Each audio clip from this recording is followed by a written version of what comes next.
Chers amis, patriotes de toute l'Europe, dimanche 18 mai va se tenir le second tour de l'élection présidentielle roumaine. Ce n'est pas une élection parmi d'autres. Ce n'est pas une élection comme les autres. Le candidat patriote, arrivé en tête au premier tour avec plus de 40% des voix, s'appelle George Simion. Retenez bien ce nom, candidat de l'Alliance pour l'unité roumaine. George Simion incarne une ligne politique fondée sur la souveraineté et la fierté nationale. Il s'inscrit en cela dans l'extraordinaire mouvement de réveil des nations que nous observons partout sur le continent européen. Son brillant succès au premier tour, le 4 mai dernier, s'est par ailleurs tenu dans un contexte particulièrement difficile.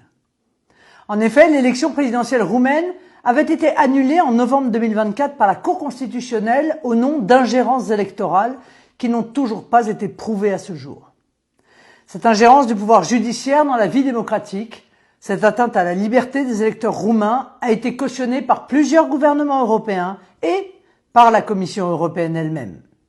Cette ingérence-là, elle, est en revanche bien avérée. Et elle constitue une attaque supplémentaire des institutions européennes contre le premier des principes démocratiques, la souveraineté populaire. Le peuple roumain ne s'est pas laissé intimider, il ne s'est pas laissé bâillonner. En plaçant George Simion très largement en tête du premier tour, il a envoyé un message à tout notre continent. Jamais les peuples ne baisseront la tête. Jamais ils ne laisseront leur choix être bafoués. Jamais ils ne renonceront à leur liberté. J'adresse donc aujourd'hui mon soutien plein et entier à George Simion. Dimanche 18 mai, le peuple roumain a rendez-vous avec l'histoire. J'espère de tout cœur qu'il formulera souverainement une promesse de liberté qui sera entendue sur tout notre continent.